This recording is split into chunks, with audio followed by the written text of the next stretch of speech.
It is Locked On Jazz for the 30th of December from Sacramento, where the Jazz get ready for a Kings team who's got the same issues as the Utah Jazz. Fourth quarter, where did the ball movement go? Were those actually good shots? No, they were not. We'll talk about that. It's an Ask LOJ edition where people want to know what the ceiling of the franchise is. What does John Collins possibly mean? And what happens if the Jazz are caught in the middle? This is all coming up on today's edition of Locked On Jazz. Pow!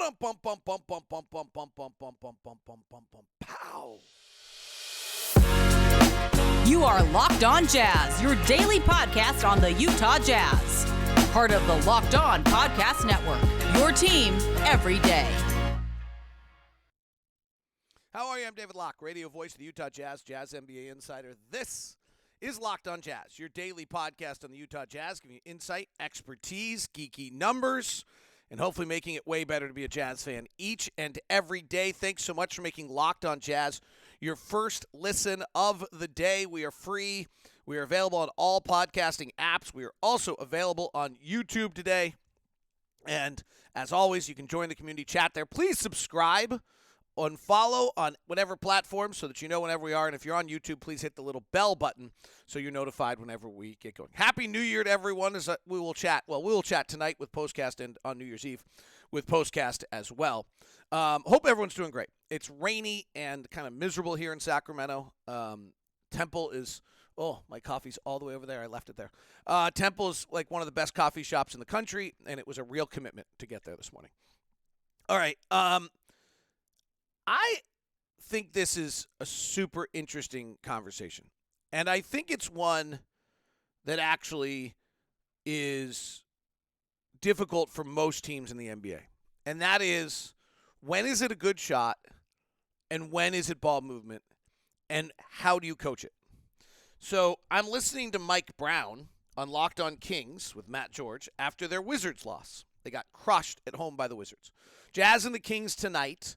By the way, here's kind of the storyline. The Kings are in their sixth and final game of a homestand where they're currently 2-3 with bad losses all the way across and a great win against Denver.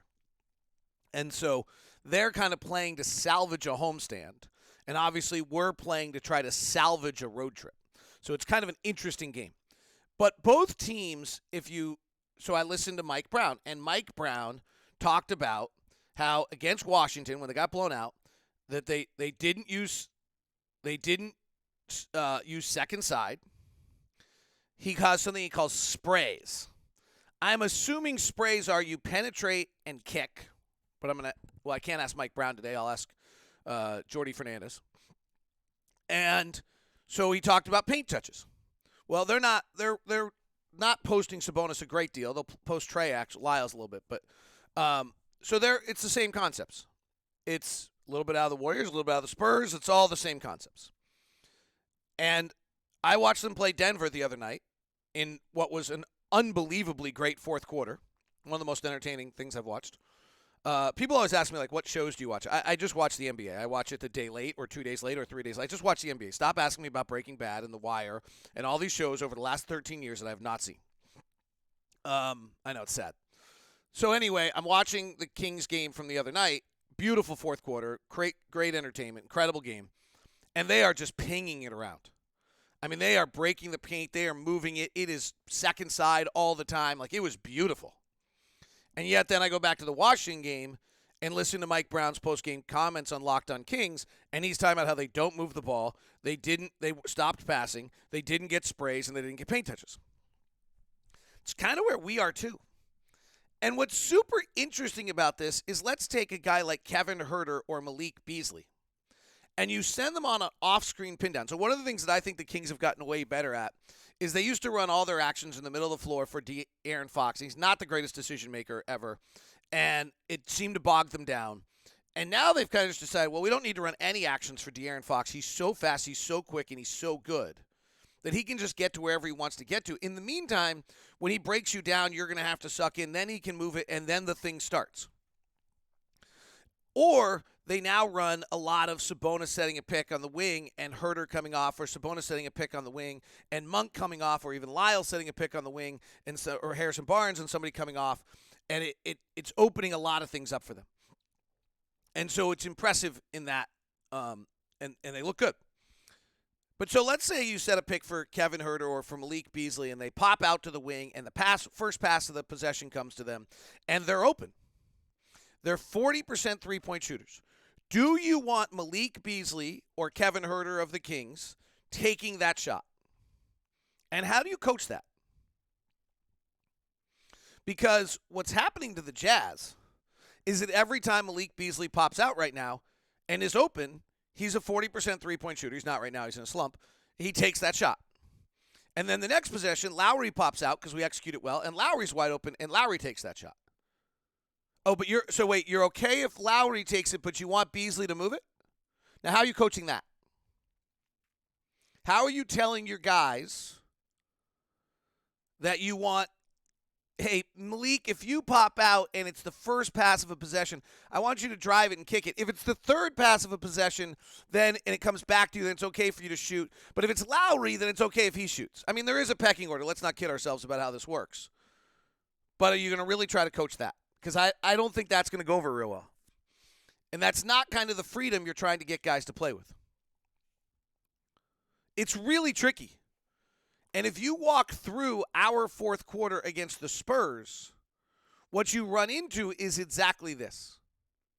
What's fascinating about our fourth quarter against the Spurs is that we did not score a single field goal. Now, we only had 4, so definitely a sample size was not great. We did not score a single field goal in which the ball did not go to two sides of the floor, other than Walker Kessler offensive rebound, kick out to the opposite side of the floor off an offensive rebound to Malik Beasley for a pull-up jumper. To Nickeil Alexander-Walker for a pull-up jumper, which in a sense was a second side. In the fourth quarter the other night, we had 1 or fewer passes on 12 of our 27 possessions. And I like both these people a great deal and I'm using them as credible sources and complimentary. I get nervous anytime I talk about anybody on the show. As both Sarah Todd and Andy Larson's analysis of our offense in their post-game pieces, which are great, and I read them every time, was that our shots were good. And yesterday you could tell I didn't really buy that. Well, we had 1 or fewer passes on 12 of 27 possessions. And my comment yesterday was, I don't know if I liked how we got to those shots. When Mike Conley was off the floor and Nickeil Alexander-Walker was on the floor to play in point guard for the first 7 possessions of the quarter, on 5 of the 7 we had 1 pass. And here's what's interesting. So on the first pass, we throw it to Beasley, who then to the wing, and Beasley penetrates it to drive, but he actually shoots a floater instead. Our next possession's 1 pass, and Markkanen goes ISO in the middle of the lane, beats this guy, hook shot, misses. We actually have a nice 4-pass possession off an offensive rebound. We swing it around. Beasley misses a 3. We have a 1-pass possession where Alexander Walker comes around a pick and roll on the right side. He actually throws a skip pass over the top. Rudy Gay ends up hitting a pull-up jumper. It's not a beautiful possession. It's a 1-pass possession, but we did actually use both sides of the floor. Alexander Walker drives on a no-pass possession and gets fouled. Fine.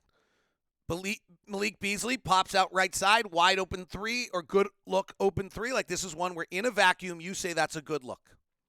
He popped out. He was open. Alexander Walker hits him with a pass. He fires, misses. Catch and shoot 3 for Malik Beasley. Hard to say no, but we've suddenly now only had 1 of our 6 possessions to start the fourth quarter have more than 1 pass in it. Then we have a 2-pass possession where we actually use 2 sides. We get it, and it kicks out to Rudy Gay, who misses Walker Kessler wide open under the basket, instead takes a 3, and since he's making 12% of those, I don't think it's a very good shot. And then Mike Conley comes in, and we get better. 2-pass possession, KO drives on Ty Jerome. Don't worry, I'm not going to take you through all of them, but it's interesting. Some of them were forces. 1-pass possession, Nickeil Alexander-Walker kicks it back to Mike Conley. He takes a 3. Like, it's Mike Conley generally makes it, but we're like trying to get some ball movement. 4-pass possession where we actually moved it, did a bunch of stuff, 2 sides of the floor, and didn't score. Then we do score on 2 others. Clarkson drives, hits Vando on a layup. Lauri comes off something, finds someone, 4-pass possession. We start to move it a little bit more as the quarter goes on. So we had 1 or fewer passes on 12 of 27 possessions, but only 7 of the 20, which Mike Conley's on the floor. We have 4 field goals came on one pass, a skip pass, an offensive rebound kick out, and 2 3-pass possessions. So we scored on of the 12 of 27 possessions where we had 1 pass in the fourth quarter. We scored on 1 of those 12. On possessions when the ball stayed on the side of the floor or started in the middle and went to one side and never changed sides, we had 15 of those possessions we did not score in the fourth quarter against the Spurs. 0 of 15 when the ball stayed on one side of the floor. We used both sides of the floor in 8 of our 23 possessions. And 3 of our field goals, and the other came on the offensive rebound kick out, came on those 8 possessions. So it's super interesting for Mike Brown and for Will Hardy and for probably every coach in this league on how do you coach this? How do you coach this? Because when on the second play of the quarter, when Lauri marketing comes off a pin down, is open on the left side of 3, and we're all haranguing for more and more Lauri shots, don't you have to tell him to take it? But then are you really telling Malik Beasley you're not? And how do you coach this?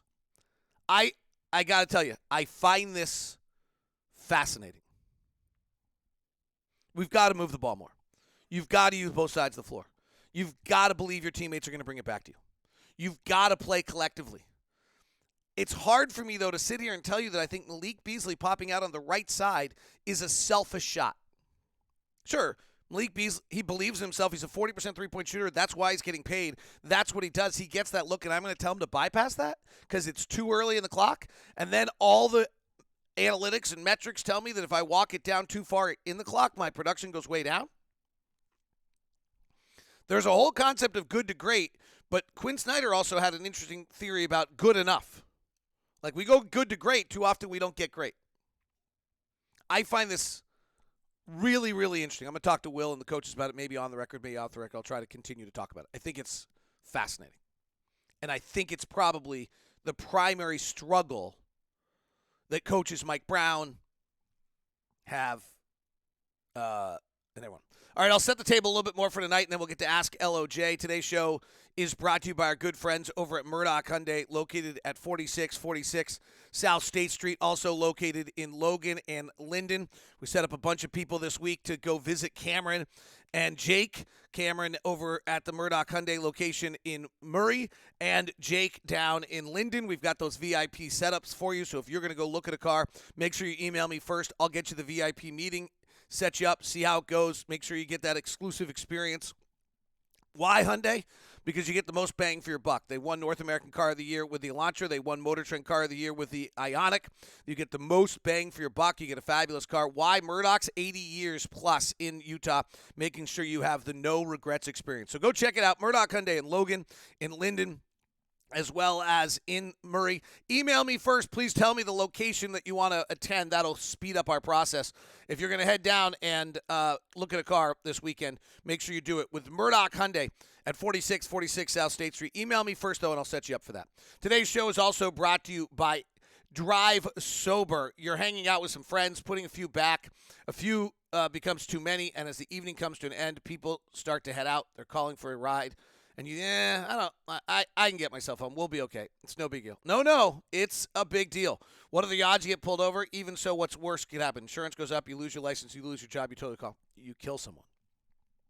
Everyone knows about the risks of drunk driving. The results are tragic and often deadly. However, they still doesn't stop everyone from getting behind the wheel under the influence. That's why police officers are out there right now looking for impaired drivers on the roads to save lives. So, if you think it's okay to drive after a few drinks, think again. Play it safe. Plan ahead. Get a ride. It only takes one mistake to change your life or somebody else's forever. Drive sober or get pulled over. Thank you very much for making Locked On Jazz your first listen of the day. Locked On Sports Today with Peter Bukowski is your spot for a 22-minute rundown of everything that's going on in sports. So if you're a dad, have a job, have a cat, have any responsibilities in life, have anything that might distract you away from the sports world, then that is the show for you. All right, let's get to our Ask LOJ portion of the program. Oh, by the way, tonight's super interesting on a few notes. When you're watching, the Jazz and the Kings are the number 1 and number 2 teams in the league at denying three-point shots.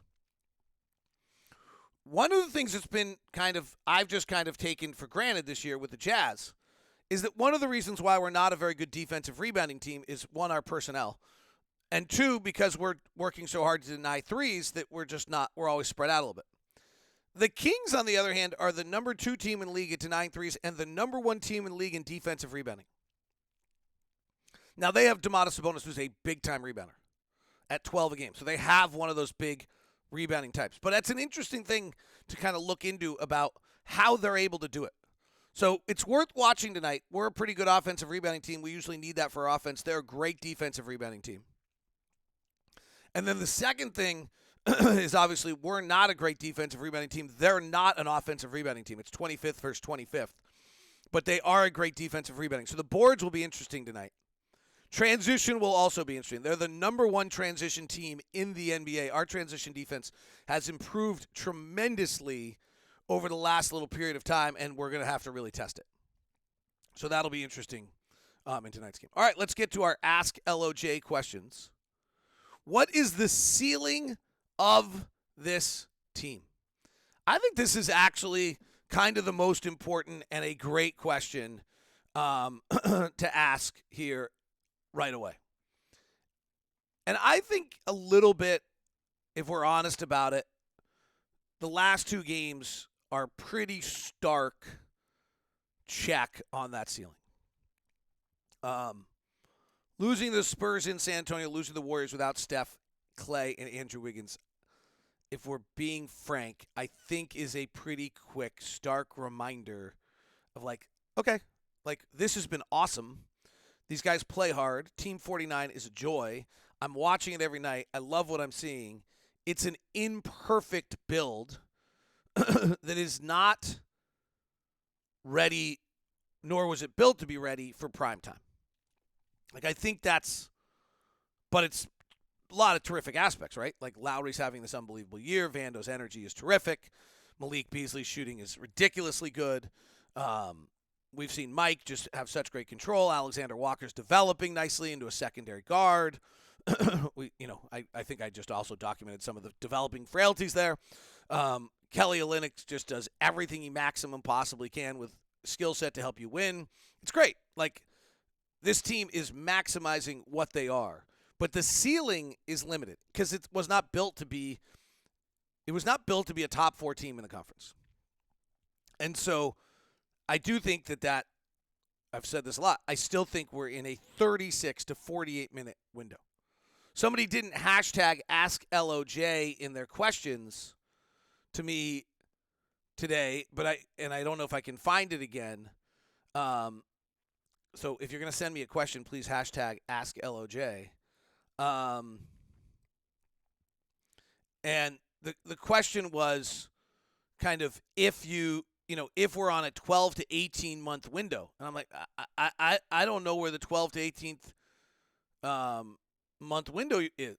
I think we're in a let's see. That's interesting. I don't know why this one didn't show up on my tag board. But anyway, I think the window is longer on that. Let me see if I can find. There's another good question in here that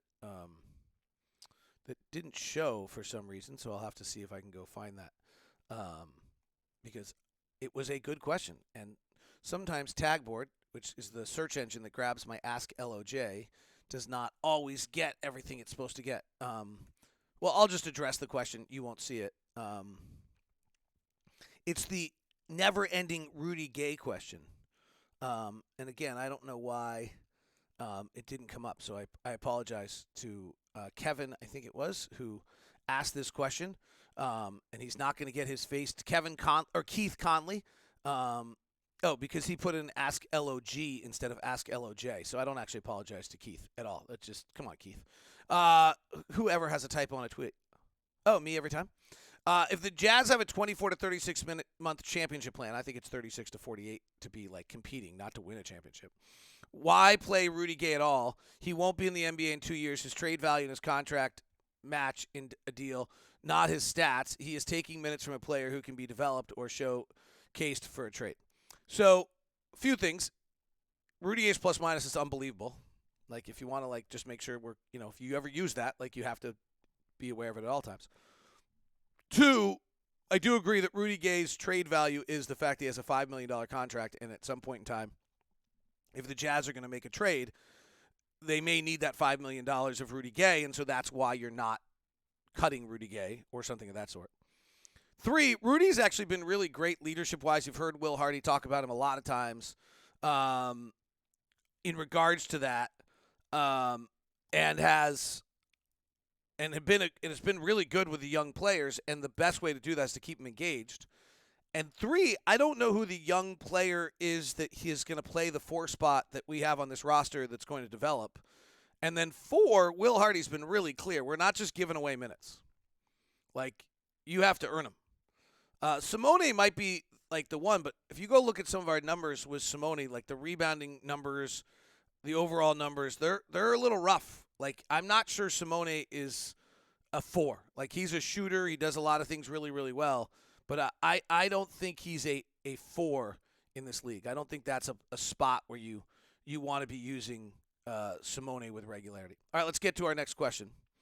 With all of the injuries, with a lot of the injuries in the West, what's the West All-Star roster looking like?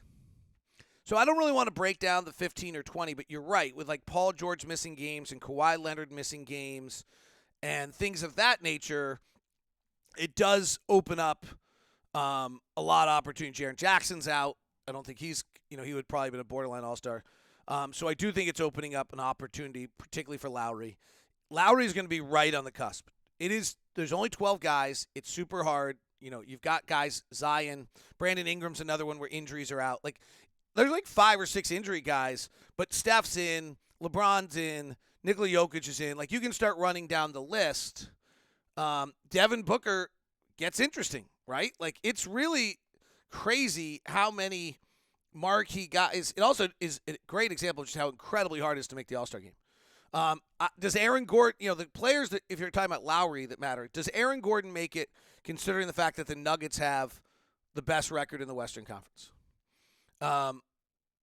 Does Sabonis, I think, makes it. Portland, Jeremy Grant's going to make a claim with Portland being at 18 and 16. Anthony Edwards is kind of on the cusp, but they're only at 16 and 19. So I think it'll be interesting. I think Lowry's chances are good because of like each and every one of these guys. And then I also think if we do have an injury replacement, I would suspect that Lauri is the first one. What are your thoughts on JC, so popular in Utah, even though he's one of the most selfish players in the whole league? I'll pretend that you just were short a character and so you spelled it wrong. Who takes in every game, a lot of bad shots with his, which makes winning very hard, and what he uses his energy over dribbling all over, and he plays no D. Well, it's pretty clear, KJ, what your thoughts are on one Jordan Clarkson. I would probably have a little bit of a different opinion on who Jordan Clarkson is and what he is to that, and we'll check on that when we come back as we continue here on Locked on Jazz, as well as John Collins questions and what would it mean for the Jazz if they were to get John Collins.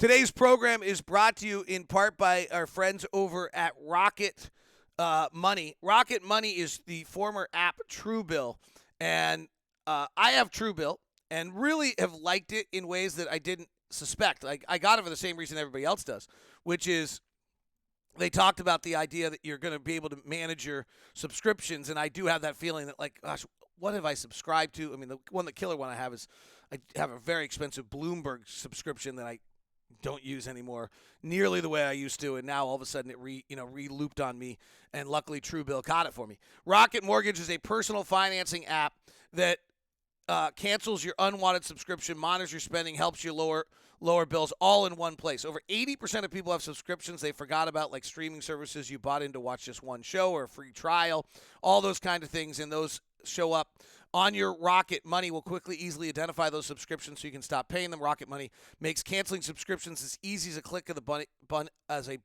Simply find the subscription you don't want and press cancel. Rocket Money will cancel it for you.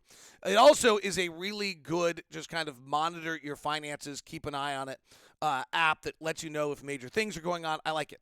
Cancel unwanted subscription, manage your expenses with rocketmoney.com/LockedOnNBA. That's rocketmoney.com/LockedOnNBA. rocketmoney.com/LockedOnNBA. Thanks very much for making Locked On Jazz your first listen. Game to Game is the NBA recap show. Our Knicks hosts are not very happy right now. All right, in regards to your question about Jordan Clarkson, that was brutal. Like killing JC. I would have to say I don't see it the same way you do.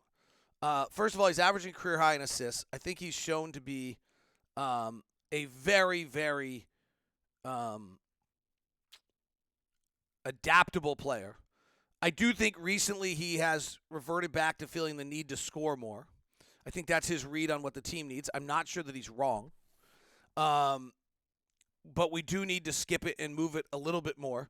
We do not have very many isolation players. And the more we see switching defenses, which have increased as the year's gone on already, Jordan's one of the few players we have on this roster who can actually just beat somebody off the dribble. And so when that's the case, that really does leave very little other choices. Like Mike can't beat anyone off the dribble. If you go back to the New Orleans Pelicans game, we're getting Jordan in the mismatch on Zion. We're doing it by bringing Mike off the pick and roll. Then Mike's mismatched on him, and then Jordan and Mike have to interchange to get Jordan onto Zion because Mike's at 35 years old is not a spot where he is able to beat Zion Williamson off the bounce. The Jazz have been rumored to be in trade talks with Atlanta to acquire John Collins. If this trade were to happen, how formidable do you think the combo of Lauri Markkanen and John Collins would be? So that's a great question because I think this is actually what you're doing when you make this trade. So how formidable? Not very. Like kind of? Is like formidable? Like as though other teams cringe when they see Lauri Markkanen and John Collins? Like they're not Nikola Jokic. I mean, that's like formidable to me is like Giannis, Jokic, Doncic, Embiid, Dame. Like, that's formidable. Really good? Really good. John Collins is an interesting player. He's, like, actually, I was watching the Brooklyn-Atlanta game yesterday from a few days ago last night. And, like, there's a play where John Collins gets it at the top of the circle, puts it on the deck, drives hard to the lane, and finishes with the right hand. It's really kind of awesome. And then there's another play where John Collins gets it inside, like right at the basket, and he cannot get it up and over Nick Claxton. He just can't. Like, he's not going to make that shot. He's not athletic enough to do that, but he is athletic enough at 6'9" that he puts it on the deck. He beat his guy off the bounce, and he got to the rim. He's been a pretty good shooter at times in his career. At other times, the three-point shooting has lost him. I do think I get really nervous when you do this, when you start to believe, well, if you put him in our system, he'll be a lot better. I think that's a really good way to make mistakes. But Nate does not run the most modern system, and Trae Young, while he is a wonderful distributor, is not always the easiest guy to play with. And so I do think there's something to what John Collins has done. Now, he has not stayed particularly healthy, 41-63. 63 is a lot, by the way. That's a 66-game season. 54 games in the last few years. He's a career 36% three-point shooter who's shooting 23% this year. Like, I don't buy the 23%. I buy the 36%. He takes about three a game, so he's not high volume. He has a lot of skills. He's not elite athletically. So if you move him, passing him, playing off ball, coming off screens, playing a little bit like we do, does that help him in a different manner? The playing in Atlanta is on-ball screens for Trae Young, for DeJounte Murray now, and not a lot of off-ball action. And so I do think if we were to get him, he could be a valuable piece. I think he's got positional size. I can't imagine at this point, I can't really see anyone acquiring players that are not off-ball or positionally sized guys, and he's positionally sized correctly. By the way, Atlanta's 11th in the league in off-ball screens, so I don't want to make it sound like they run none. But they might run more of them for DeJounte Murray than for John Collins. Collins is kind of a lost puppy in Nate's system right now. Things have gone sour there for him. He's been in every trade rumor imaginable. So I think John Collins would be a nice addition. I think he might be better in our systems. Formidable is just the word that I'm caught on with your comments because I'm not entirely sure what you mean by formidable. So that's why I asked it. This is the kind of age-old question about if all the super all-star players bouncing around different teams, some Hall of Famers, but how long do the names live on because of the current trend, unlike Dirk, Dame, Carl, John, are remembered more for what they did for their team?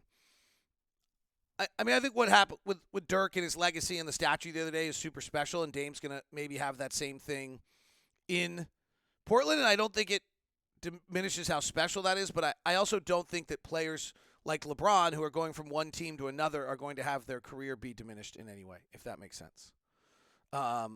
So I think that you can have this really, really special environment and opportunity that Dirk and Dame and some guys seem to be on the road to, but I don't think you're hurting your career and your legacy if you play in multiple spots. Jokic might be doing this, frankly.